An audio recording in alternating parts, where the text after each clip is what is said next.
Happy Hump Day, everybody, and welcome back to Brown Bag Bets, powered by BetSports. We are your daily dose of quick hit handicapping and sports betting picks. I'm Alex Christensen, and joining me, as always, is Mr. Andy Molitor. And we're in StreamYard today, Andy, because poor Dan had a prong from his charger break off in the wall. So if that's something anyone knows how to fix, reach out to producer Dan, because that just sounds like an awful thing to have to figure out. You just need a needle nose pliers and to probably make sure the power's off. Yeah, that's probably step one. Turn off the power, yeah. Turn off the power. Like, I don't know. Honestly, if it's one prong, you can probably get away with it. I don't think I'm going to Do not take my electricity advice. I've been electrocuted so many times. I caught some three-phase 480 once at a factory when I was younger. My leg didn't feel right for like 3 hours. I'm guessing that's the leg it went through to get to the ground. But yes, you're not here for electricity advice. We're going to talk some sports. No football for a while. Draft is coming up. I'm doing a draft podcast tomorrow with Mr. Fiara. It's we're back after the Super Bowl. That'll be fun. A lot of news in the last 2 weeks. A lot of shenanigans in draft news world. Jim Irsay is making an ass of himself on Twitter every day, and I like the picture of him on the bear, though. It's Brick from Anchorman. That is I'm riding a furry tractor. Yeah, that made me laugh so hard. So what a goofball he is, and we'll get into more of that. But yeah, let's. I always do this too. I used to not do this, but when I miss a show, as I often do on Tuesdays, so I used to come in and be like, "Yeah, how'd tennis go yesterday?" And then I have no idea, and then you have to be like, "Yeah, I went like 0-3. Thanks for bringing it up, Andy." Like that happened once. I felt like the biggest jag off. So I did check, and Jesus, how about that under? Under 21.5 with a tiebreaker in the first set. Easy peasy. How about that? Tennis is a grind. It is, and it's the ups and downs. Like, you got to enjoy this. Our under in 3 sets the other day.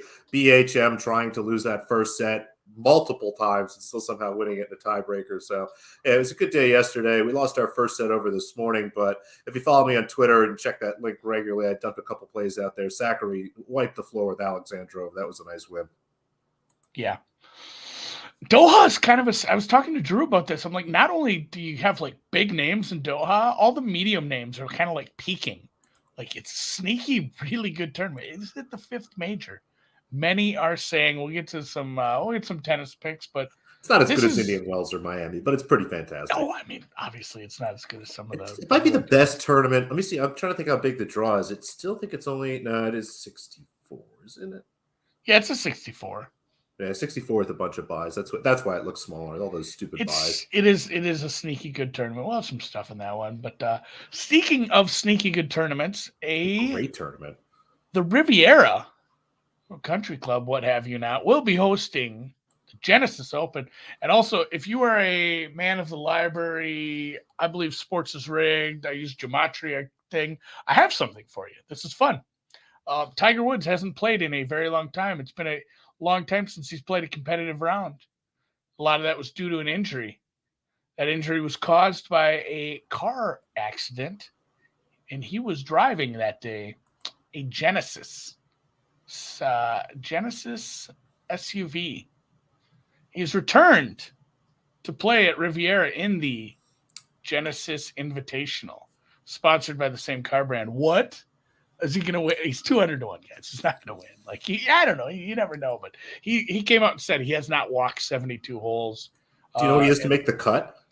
To make the cut is like plus 140, 150, something like that. It's like minus 200 to miss the cut right now. It's a smaller field. It's an invite, so it's only about 130. I think we actually dropped down to 129 with the withdrawal, but it's probably priced about correctly, just not having seen him golf nor seen him walk 72 holes. It can be a long walk, although he's out there this morning in like the 41-degree LA heat with his gator on, and I mean, people are bundled up for the Pro-Am. It's a little chilly out there, and I almost tweeted this morning, if he's in the top 10 after Friday, like after the Friday round, he made the cut. Not only made the cut, but he's in the top 10. I'll fly to LA and go to the tournament. Then I looked at ticket prices. Jesus, it's like $700 to get me to LA. I had no idea it was gonna be like that. So always check before you tweet something stupid. Good course, tough course. This is truly this is close to a major because now they've elevated it. It's a good field and it's like a US Open level course to some degrees. I know it's not, they could probably make it even tougher, but it is a tough course. And you have the big names. You have really narrow fairways. There's no real out of bounds. There is no out of bounds here. So you can spray. You're gonna have some trouble hitting. I like no out of bounds. That's fun. Yeah, you can get a little squirrely with it, but you're gonna have some tough shots into these greens. The green, which is crazy because the greens are massive, big greens, still very tough to hit. You're gonna see a lot of guys having to scramble for par. A lot of shots around the green that are gonna be very consequential. And not only that, it's kind of a shot maker, shot shapers course. You're not going to be able to just roll it down the middle of the fairway every time and assume you have a good shot. There's going to be some spots where you need to work your way around a dog leg, hit some fades, and set yourself up for that second shot so you can score here. Because, like I said, it is a tough course. And I do have a full tournament head-to-head I wanted to talk about today because it's just a fun name to say also. And it is Thomas Detry over Christian Bezuidenhout, which is a terribly fun name. I guess he hasn't gone to live yet with a lot of his other buddies, but still here on the tour. And Detry, this is more of a form. I look at form, I look at fit, and I look at like 3 or 4 really key things, like more than fit, but like extra fit. What are the handful of actual key stats that have a big enough sample size for everybody that really, really matter here? And as sad as it is with every tournament, like approach is really going to matter. Hitting these greens, having some close proximity, not having yourself, 60-foot putts that end up 3-putting. And I couldn't get real close to this price. I actually laid the stroke and a half to put this out to plus 112. Instead of laying juice on this, I actually laid the stroke and a half. So he has to win by 2. Or just make the cut and watch Bezuidenhout go home on Friday. But just over a decent sample size. Neither is like an elite ball striker, I guess is a nice way to say it. But Detry is just kind of an all-arounder that has found a lot more success, a lot more just total strokes gained over a decent sample size. And, it's mostly Bezuidenhout has made his gains putting, which I don't love here at all. So, and then when I went to, my actual modeling, what have you, like my course fit look here, you just got a much better driver of the ball in Detry. He's longer and more accurate. If I'm looking at, just good drives gained, good fairways found and things like that, he's as good or better, but also drives the ball a lot further. It's not like a true bomb and gouge course, but you have seen people with distance success here. Bubba's won here. We've had Dustin Johnson win here. Guys with big drivers have won here. There are some holes where you're not going to be able to take advantage of that, but distance is going to matter here if you can keep it accurate, because some shorter second shots into these greens is going to be very beneficial. So Detry over Christian with 2 A's, Bezuidenhout minus 1.5 plus 112. Feel like I bet that at Bookmaker this morning. And if you want, I bet 5 outrights too yesterday. If you want those, they're in the BetSperts Golf Discord, but I just talk about them for free too on the show with Noonan yesterday. We laid down about an hour talking about the course, the field, everything. If you want to check that out, it's on the same YouTube channel. You don't even have to go far. So Nick Dong says, any Champion Leagues play for today? You know what? I'll look. Take a peek. I'll see what I can figure out as well after I finish talking about tennis here. We did good yesterday. I just said 2 unders, both unders. Lock them up easy. Hope you stacked up those alt unders too. Yeah, I was to say the best bets are the ones that we just off the cuff. Like when you talked me into Anthony Edwards to score points, and I guessed his point total, and I was off by a bunch. It was like 27. Yeah. I had 20, 22 at halftime. That was a pretty nice bet. I did play some little ticklers on some alts and parlays that didn't get there, but we still made money on the Ant-Man. And yeah, it's Arsenal draw no bet. Is that Champions League today? No, that's got to be Premier League. Champions League today is Dortmund, Chelsea, Bruges, Benfica. Oh yeah, there is some EPL. Hilmer's betting into the EPL. I'll look at that too. But yeah, heading to Doha in the beautiful. It's got to be warmer there than LA for sure. It's probably always warmer in Qatar than just about everywhere. I'm not entirely sure if that's true, but it feels true, which is good enough for me. Starting to get tough here. Obviously, towards the end of the week, there's less and less matches, and given the timing, the day is sort of wrapping up here. Not too many lines, actually, really no lines open for tomorrow yet, as far as I can see. But in the last match today, second to last. I know it is the last match today. Carolina Mahova plays Caroline Garcia. Should be a very entertaining match. It's going to be up here as soon as Iga Swiatek finishes with Danielle Collins. That match just started. Iga broke and looks like she's going to hold. So about 3-0 there. You've got at least 45 minutes here, maybe a little bit longer, depending on how that match goes to get this one in. But as exactly as we've seen in this tournament all week, it's been great. These first set over 9.5. You've seen really long first sets, super short second sets. A few matches today kind of flipped that dynamic on its head a bit, but it's been very consistent for the tournament. And again, over 9.5 here in a match where I had this closer to -130. I could even make a case for a cheap, over 10, if you will. So give me over 9.5 here, -105. Garcia, the better player, the deserving favorite. So I'm not really going to back the underdog here. But again, should be a nice competitive first set. If you have a chance to bet some over 10.5 as well, go ahead and scoop that up. A little sprinkle on 12.5. I don't know if I love the odds for tiebreaker here in this one, but 6-4, 7-5 seems very, very likely to me. Again, anything better than standard juice. And again, that starts at about 45 or so minutes. So we'll see how that goes. Doha. I want to say, Noops, you should walk back there and play that piano. That would be pretty funny. Dortmund, you know what? Reversed. Dortmund money line doesn't look that bad. These are both decent and actually the Dortmund Chelsea one's a pretty good matchup. Bruges as are we in the spot where these are two leggers? All right, we are. So yeah, this is folks. This is how prepared we are. That's a toughie. I do like the Dortmund money line one. And yeah, Arsenal City, massive game. That doesn't start for, like 3 hours yet. I'll probably put that on the TV. That should be a good one as we try to sort things out. All my bets in the EPL, all my season-long wagers are really focused around teams doing poorly. I have a team to finish last. I have a couple of trebles on these three teams to be relegated, specifically those three. I have teams to finish, below 10th. I have teams to finish below other teams. All mine are negative. I don't bet on who to win the league for some reason, I guess. So I'll some of those are looking decent. I do have an 80-1 that is in somewhat okay shape. I feel like Everton getting a win would have been helpful.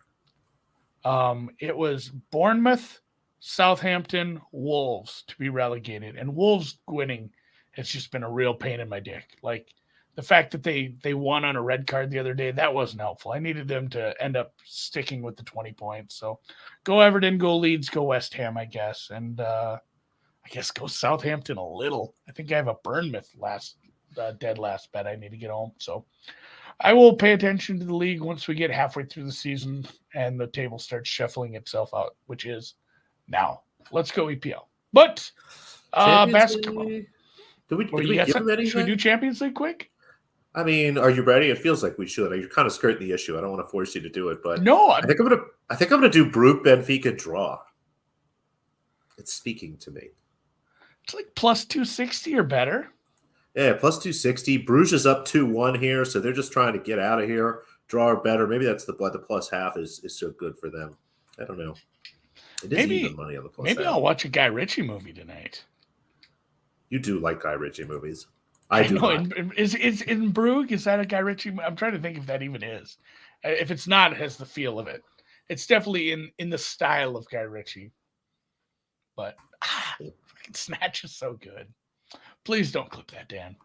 We're talking about a film. Talking about a film. Not a Guy Ritchie thing. Anyway, sorry. Well, either way, I might watch in Brugge. Basketball. Oh, some small favorites as we get deeper. We're pretty damn deep in the season. We're at spots where teams have 6-7 games left. it is getting down to the nitty gritty where we're sorting things out. And look who made the graphic, buddy. The LaSalle Explorers. You have the hat on. I didn't even see that till now. That's why I wear it today. Bleeping hilarious. Just a couple of these are pretty much predicated on the team's defense because Western Carolina and LaSalle, not great offensively, but both have, I want to say top 50 defenses where I was at. Yeah. If you look at just like some of the ways people quantify defenses, defensive efficiencies, and again, some of that stuff has come from playing some non-conference teams and playing some bad teams, but it's been tough for a team like Western Carolina because they've had to play a lot of good teams. They just came off playing Furman, who is an absolute truck. They had to play Samford a few days back. They played Samford twice. This is a nice respite. They get the Eastern Tennessee Mercer double here. It's a decent defense. It forces a lot of turnovers. The offensive rebounding could be great, but this is not a horrific team, and they're at home. Basically, they're at home. So I'm laying points with Western Carolina, and kind of the same thing with LaSalle. Like overall, it's a fair defense, and Richmond again. It's an A10. Pick them on the road here. I'll trust my guy Fran. I make this like -2.5. So LaSalle, not a team I'm super excited back. And yes, conference tournaments start in 12 days. Jesus, that's a whole thing. It's almost time for me to care about college basketball. I love conference tournament time. It's so much fun. Like I do love it more than March Madness. Those 2 weeks are such a fun world. Let's not get ahead of ourselves. I like it. I like it more than the overall March Madness. Like nothing will ever top the first weekend. That Thursday through Sunday is just nuts. But the 2 weeks of conference tournaments are so good. I mean, there's just a month of great stuff, and then it ends, and it's my birthday, and then it's the Masters. Like it's always such a good week or a good month. So, and then I didn't talk about Rhode Island, but Rhode Island +8.5. I was not particularly close to that price. It's another team. Got to bet on at least one bad team. Yeah, it's a team. Hey, you have a good coach. It's a tough. What is it? A tough VCU squad. But I made this like 5.5, 6. I thought getting 8.5 points was pretty good for a team. Let's see what I liked about them. Really good offensive rebounding team. Another one where the defense maybe a titch underrated. And VCU, I want to say VCU had a tough one. Oh, yeah, VCU coming off that loss to Dayton now has an away game here in Providence, Rhode Island. That sounds about right. And it's not a very big place. Yeah, they're a team that hasn't been taking care of the ball very well of late. So Rhode Island 8.5 wouldn't surprise me. This is like the biggest trope in like sports gambling media. Everybody says it every time they bet any underdog ever. Like I've started to realize that, like, wouldn't surprise me if they won outright because it's the ultimate, just innocuous thing to say. Yeah, you say it and be like, well, it wouldn't have surprised him. But then if they win, like, I kind of said that they would win in so many terms. So, but this is one too where this is a kind of a sneaky bad spot. So looking forward to this one. I might actually watch this game.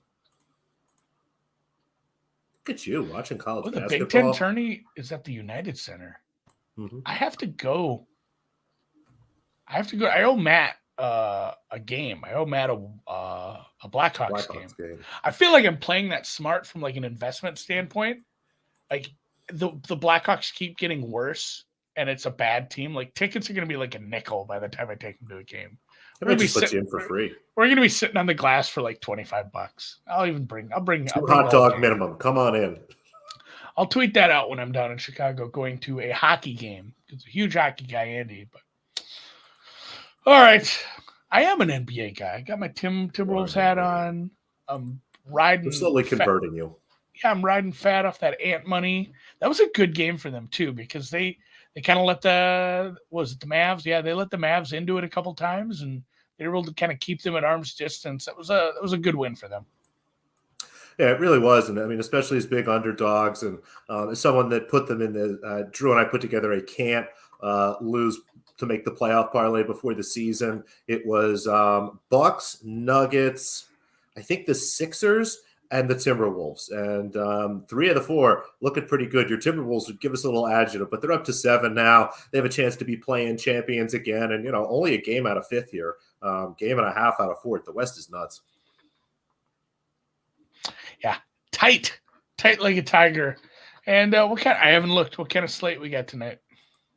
It's Wednesday. We've got 10 games. I've got picks in just 3 of them. Quickly touching on some of the other ones. I'm kind of glad Matt's here, or else I'd have to have thought about this Bulls-Pacers game. Should just be a mess. The Pacers are short favorites at home. Basically right where my number has them. I thought about betting on the Spurs in some way, shape, or form, but then remembered that I'd have to bet on the Spurs on the road. So I decided to skip that altogether. The Pistons are plus 7.5. They've been taking a little money this morning, and given what Boston has done with the injury report the last couple nights, they're on a back-to-back tonight. Really not sure who's going to play for them. Thought about taking Detroit, but we'll let that one go kind of by the wayside there. The Knicks and the Hawks, I guess Kevin Hilmer's, I'm not really sure. I've never heard the national anthem in a Hawks game. Maybe it's pretty good, but the Hawks are playing better basketball. They're a little nicked up. Again, 3-point favorites at home looks just about right against the New York Knicks. The Heat 1-point underdogs in Brooklyn. Again, can't bet a Heat game until we get closer to tip time. Have no idea who's playing there tonight. Mavericks Nuggets should be a lot of fun. Lean towards the Nuggets, although Dallas has taken some money here. Lean towards the over. That should be a really fun game. I might bet that a little closer to tip-off time. Pelicans Lakers. Pelicans are 4-point dogs. The Lakers have been taking money, which kind of leads me to believe LeBron's going to play tonight. But the 3 games I do like, all stacked up together. I picked basically all the games right around 8 p.m. Eastern or so, which is odd. That rarely happens. But we'll start with Cleveland Cavaliers visit my Philadelphia 76ers tonight. The total, 216. I'm looking at 216.5 right now. Really anything 217 or lower looks like a really nice over spot for me here. Cleveland, a lot of their defensive prowess, a lot of these really slow games have been when they're at home, and they have a little better chance, I think, of controlling the pace here. The Sixers have been great scoring the ball, especially at home. The shooting really gets to be improved here. Joel Embiid is listed as questionable, but he's always listed as questionable. I think there's a great chance he plays tonight. And again, even if he doesn't, it actually probably helps the over a little bit more. You see less defense, a lot more pace in these games when they don't have Embiid on the floor. And with Harden tonight, I think he's going to have a great night against the Cavaliers. I don't really think Garland or Mitchell will be able to slow him down. And then conversely, the Sixers have struggled with guards like this. A lot of little things pushing towards a lot of points. And my numbers had this closer to 220. So anything 217 or higher. Let's go over for Sixers Cavs. Rockets Thunder. Houston visits Oklahoma City here. Was able to get 235 earlier. I'm looking at 234. That's fine. 234 is right where I'll draw the line. I make this 231. 2 teams that actually kind of match up well against each other in terms of both are really perimeter-oriented teams that play good perimeter defense. They give up a lot of points at the basket, a lot of points at the rim, and neither team really has a sensational big man at this point. Now, the Rockets, Alperen Şengün probably has a big night tonight. Maybe look at his rebounds over, his points over, something like that. But he's really the only guy that's going to be able to attack the basket, I think, tonight on either one of these teams. And again, given the way they're kind of set up against each other, this would be the 4th time they've played. In the 2 of the earlier matchups, didn't even sniff this total and needed overtime to get over it last time. So again, my numbers had this closer to 231 and a lot of other little things stacking up here. And then one big underdog, the Utah Jazz, plus 8.5 points here in Memphis. It's amazing how important Steven Adams apparently was for this Memphis Grizzlies team. He's been out for a couple weeks now, and that lines up exactly with kind of this cataclysmic fall that the Grizzlies have had. We're fighting for the 1 seed at one point, are now 5 games back of the number 1. The Kings, for the first time pretty much all season, within a few games of that 2nd spot. Would be absolutely amazing if the Sacramento Kings finishes the 2nd seed in the West. That would just be, I'd be beside myself. Let's have spread on every day to talk about it. Yeah, the beat. Oh my God, you'd have to have him on for the whole playoffs, the whole first series. So the Steven Adams thing, was it because he was gone to film that Fast and Furious movie? I seen him in that for sure. Like, did you see that trailer during the Super Bowl? He's 100% in that movie. I think he's the antagonist. I also like him quite a bit, though. That's funny that one guy often can matter. Apparently, he was the glue. He was the straw that stirred the drink for you old Yankees fans. It's a really big defensive presence. His presence in the locker room apparently pretty big as well here. And again, you kind of look at as he went out a few weeks ago. Since then, I believe there's something like 3-7, 3-8, or something without him. And it's amazing what he matters defensively and kind of for this team. I mean, it helps to have a great, big, scary, giant person on the floor on your team. Like, he's just a scary person. I can't imagine what it's like to turn the corner, to start heading towards the lane, and then see his big ass standing there with his hands up, and just knowing that, well, I might go up for two and it might not work out. I'll probably get clobbered. It takes a lot of courage, I'd imagine. What is the most amount of rebounds old Alpert Şengün do you think could have tonight? By the way, if you Google him, it's like, this guy plays soccer, right? Because he's wearing like the Turkish gear and stuff. That's a fun name too. I like Alperen Şengün. Let's take a look here. I mean, he's averaging almost 9 rebounds a game here. He's maxed out around 12, 15. Let me look at these matchups here. 16 against Minnesota, 15 against the Lakers, 12 against Charlotte. I would, push the alts basically up to 15. All right, let's get weird. That's my Andy's came up with it on the fly because Noops said so. Prop play of the day. Alpert Şengün rebounds over. Use that in your prize picks. Use that in your SGP. Play it straight up, parlay it, tease it, please it, squeeze it, bet it, take it. And I'm going to go find it right now. I don't even know what the best place for me to bet player props is. You know where I bet the Iowa stuff? You know where I bet the ant stuff last week? Bet TSI. It was my bookie. I'm just like, fuck, nice. I know they have, because they have the prop builder that everyone has. Right. So like, I know how prop builder works, and I had it open for some reason. Somebody was playing money bags. Dan, I love the money bags. So what a good idea!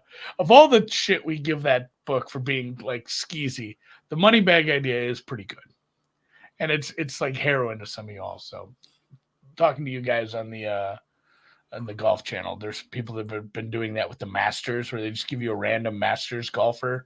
I have 5 really bad Masters players. 74-1. Our guy Newman got. I have Danny Willett. Olazabal. Olazabal won in like 93 and 99. He's like one of the legacy players that just gets to play there every year. So Olazabal probably not winning. Gooch, Kisner, Danny Willett. I do have Jason Day. That's a nice one. That one's not too bad. And then someone named Garrick Higo. Garrick Higo.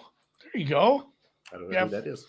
I think those are bad tickets. Jason Day ticket isn't horrible. So that one might close less than 70. We'll see. Oh, Dan's coming in. Dan's ready. So I found out about this last night. So I go into my book as I had no idea this existed. So I go in and I'm like, okay, I'm going to put some money in this. And I do the Masters and I get Adam Scott, who has he won a Masters before? Yeah, I think he's won a major. Nevertheless, like Adam Scott, okay, cool. So like I'm going to do this again. And I roll it again and I get Adam Scott again. So I have 2 Adam Scott tickets at 74-1 to win the Masters. And it was worth it just for the laugh. Like that was all I needed. That was totally worth it. I wonder too, if we're gonna get a second season of Severance now. That's where my head went. Adam Scott is hot in the street this week. People love Aussies at this event. Aussies have done well on this sort of track. So there's people that are talking themselves into Adam Scott to win Riv this week. I'm not one of those people. And that's it. That's the whole day. What was it? The draw in? I'm gonna go with the Bruges Benfica draw. Can you come up with anything for Dortmund Chelsea? Again, feels like an under because I feel like Dortmund games always suck. I'm probably just gonna ride with. Was it Hilmers that said it? I'm gonna ride with the Dortmund money line. Ooh. Germany, baby. It's not a plus better 125. I can see with that. I'll take a small swing on that money line. So I'll have some chances in action tonight. I like money line, Bruges Benfica draw. Let's do it. Okay, a side and a. That is a side. It's just a 1x2 side. Very confusing for you folks. The 3-way action. Results. We're a 2-way country. If you like 3-way action on your sports, hit the thumbs up on the way out. And we'll see you here, same danger time tomorrow for some more gambling.